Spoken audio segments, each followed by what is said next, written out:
Hey guys, अगर मैं कहूँ कि ये 100 रुपये इस दूसरे 100 रुपये से ज़्यादा वर्थ एंड वैल्यूएबल है, तब आप सोचोगे कि ये कैसे पॉसिबल है। मान लो ये है जॉन जो कि 20 लाख पर ईयर कमाता है एंड ये है रॉय जो कि 10 लाख पर ईयर कमाता है। यहाँ से हम क्लियरली समझ सकते हैं कि जॉन रॉय से डबल अर्न करता है। बट अगर मैं एग्जैक्टली इसका उल्टा कहूँ कि जॉन नहीं बल्कि रॉय ज़्यादा कमाता है, तो हम जब 20 लाख और 10 लाख कंपेयर करते हैं तो डेफिनेटली 20 लाख ज़्यादा है, but it just an absolute income. आज के टाइम में हर कोई चीज़ रिलेटिवली कंपेयर होती है, सो हम अर्निंग भी रिलेटिवली ही कंपेयर करेंगे with the help of relative income technique. So ये इंटरेस्टिंग टेक्निक क्या है वो अब हम देखेंगे। जॉन साल के 50 वीक जॉब करता है, इसका मतलब उसकी अर्निंग 40,000 पर वीक है और उसका डिमांडिंग जॉब रहने के कारण वो हफ्ते के 80 घंटे काम करता है। अगर हम सिंपल कैलकुलेशन करें तो उसका मतलब जॉन 500 रुपये पर आवर अर्न करता है। रॉय भी जॉन की तरह ही साल के 50 वीक काम करता है, सो रॉय की अर्निंग 20,000 पर वीक हो गई। बट यहाँ पे ट्विस्ट ऐसा है कि रॉय हफ्ते के सिर्फ 20 घंटे ही काम करता है and with simple calculation it means कि रॉय 1,000 रुपये पर आवर अर्न करता है।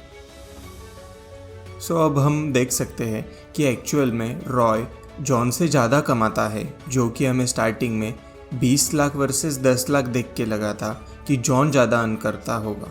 And this was all about the relative income concept. उससे इंटरेस्टिंग तो ये है कि जॉन एक बड़े से सिटी में मल्टीनेशनल कंपनी में काम करता है। उसमें भी डिमांडिंग जॉब के कारण उसको कंपनी के पास में ही फ्लैट लेना पड़ता है एंड कंटिन्यूसली कंपनी का काम रहने के कारण वो सिटी के बाहर जा भी नहीं पाता। सो एक बड़े सिटी में होने के कारण जॉन के एक्सपेंसेस भी ज़्यादा रहते हैं एंड वो कुछ सेविंग्स भी नहीं कर पाता।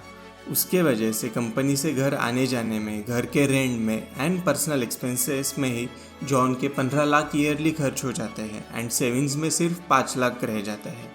वही रॉय का ऑनलाइन जॉब रहने के कारण उसको बस लैपटॉप और इंटरनेट की ज़रूरत रहती है।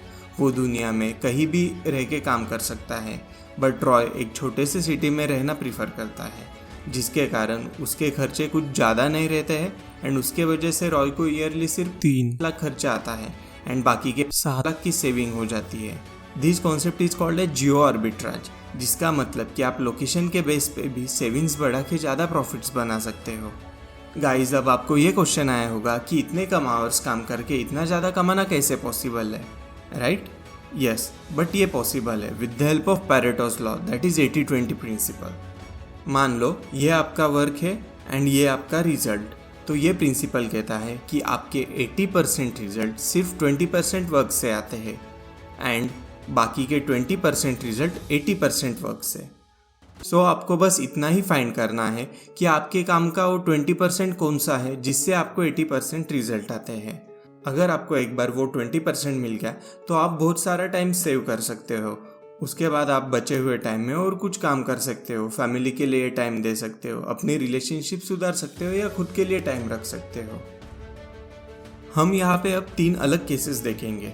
फर्स्ट, ऑथर कहते हैं कि मोस्टली लोग अपने आप को बिजी रखने में पसंद करते हैं। कुछ तो प्राउडली कहते हैं कि मैं हफ्ते के 80 घंटे काम करता हूँ। इट जस्ट दैट कि वो खुद को फील कराते हैं कि उन्होंने कुछ अकॉम्प्लिश किया है दूसरे लोगों से ज़्यादा, बट एक्चुअल में उससे उनको कुछ भी नहीं मिलता है। वो बिजी रहते हैं, इफ़िशिएंट भी रहते हैं, बट गलत चीज़ों में।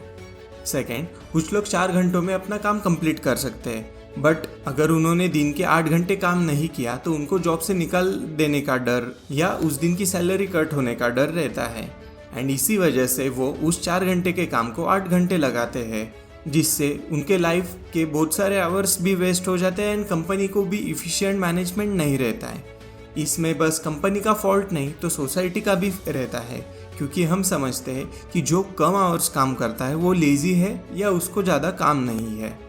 थर्ड, कुछ लोग जो सेल्फ एम्प्लॉयड रहते हैं वो 4 घंटे के काम के लिए 8 घंटे स्पेंड करते हैं एंड वही सेम रिजल्ट पाते हैं। एक्चुअली यहाँ पे वो इफ़िशिएंटली अपने काम को मैनेज नहीं कर पाते हैं। ऑथर यहाँ पे इफ़िशियंसी एंड इफेक्टिवनेस के बारे में बताते हैं। इफ़िशियंसी मतलब आप आपका काम कैसे बेस्ट पॉसिबल वे में करते हो एंड इफेक्टिवनेस मतलब आप कैसे सही काम चूज़ करते हो जिससे आप आपके गोल के पास जा सकोगे। एंड इन तीनों केसेस में जहाँ इफ़िशियंसी थी वहाँ इफ़ेक्टिवनेस नहीं था एंड जहाँ इफ़ेक्टिवनेस था वहाँ इफ़िशियंसी नहीं थी। इसका एक सिंपल एग्जांपल लेते हैं। एक बेस्ट सेल्समैन हर किसी के घर जाके बिना कुछ टाइम वेस्ट किए अच्छा सेल्स करता है।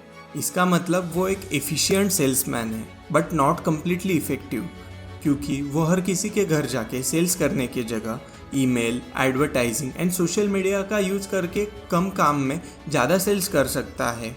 अगर वो ऐसा करता है तो हम उसको इफ़ेक्टिव सेल्समैन कह सकते हैं।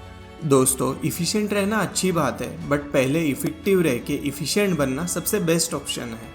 मैं हमेशा देखते आया हूँ कि बिजनेसमैन कभी भी अपने मोस्टली वर्क किसी और से कराते हैं, जैसे कि बिजनेस के काम के लिए मैनेजर रखना, घर में खाना बनाने के लिए कुक, गाड़ी चलाने के लिए ड्राइवर। मैं पहले हमेशा सोचता था कि वो कितने लेज़ी है कि हर काम के लिए वो लोग रखते हैं, बट अब मुझे समझा कि ये सब काम करने के लिए जो वक्त लगता है वो टाइम सेव करने के लिए वो ऐसा करते हैं। गाइज, उनको टाइम की वैल्यू मालूम रहती है, इसलिए वो आउटसोर्सिंग कॉन्सेप्ट का यूज़ करते हैं। अपने रिसोर्सेज का अच्छा यूज़ करके वो सब अपने काम कराते हैं विदाउट वेस्टिंग टाइम। कोई भी काम करने के लिए आपके पास दो ऑप्शन रहते हैं, एक तो आप वो काम खुद करो या और किसी से करवा लो। अगर कोई 1 घंटे के काम के लिए मुझे 1000 रुपये देता है, बट वो सेम 1 घंटे का काम मुझे बाहर से 400 रुपये में करके दे रहा है, तो इट्स बेटर कि मैं वो काम बाहर से करवा के लूँ एंड उस टाइम में कुछ और काम करूँ जिसके स्किल्स मेरे पास है, या वो काम जो कि मेरे लिए अभी अटमोस्ट प्रायोरिटी पे है। ऑथर कहते हैं कि अगर आपको ऐसा लग रहा है कि अगर सामने वाले से ज़्यादा अच्छा वो काम मैं कर सकता हूँ तो मैं उसको क्यों काम करने दूँ, उसकी जगह मैं खुद काम करूँ, तो आपको ये समझना चाहिए कि आप आपके रिसोर्सेज का यूज़ अच्छे से नहीं कर रहे हो। अगर कोई भी काम आपको सस्ते में करके मिल रहा हो तो हमेशा उस काम को आउटसोर्स करना चाहिए, क्योंकि जो बचा हुआ टाइम रहेगा उस फ्री टाइम में आपने कुछ बड़ा सोचना चाहिए। हम सबको पता है कि ज़िंदगी के पहले 20 साल हम स्कूल्स एंड कॉलेजेस में स्पेंड करते हैं सो दैट कि हम वहाँ से अच्छा एजुकेशन लेके अगले 40 साल अच्छे हाई पेइंग जॉब कर सके एंड उस कमाए हुए पैसों से लास्ट के 20 साल एंजॉय कर सके, वो भी अगर हम तब जिंदा रहे तो।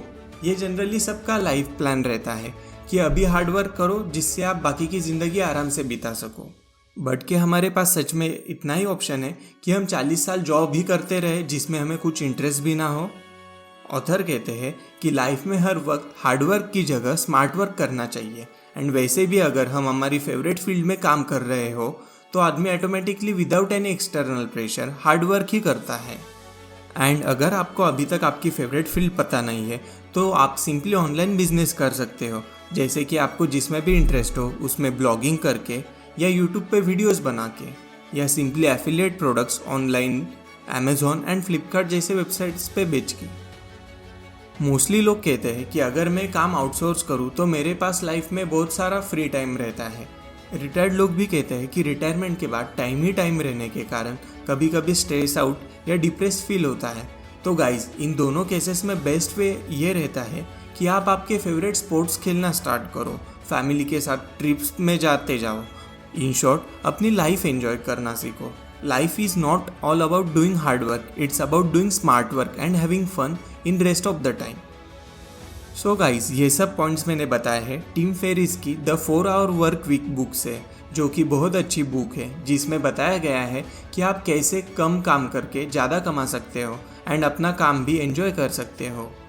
अगर आपको ये वीडियो अच्छा लगा हो तो इस वीडियो को लाइक ज़रूर कीजिए और ऐसी बेहतरीन वीडियोज़ के लिए चैनल को सब्सक्राइब कीजिए। And lastly, thank you for watching the video.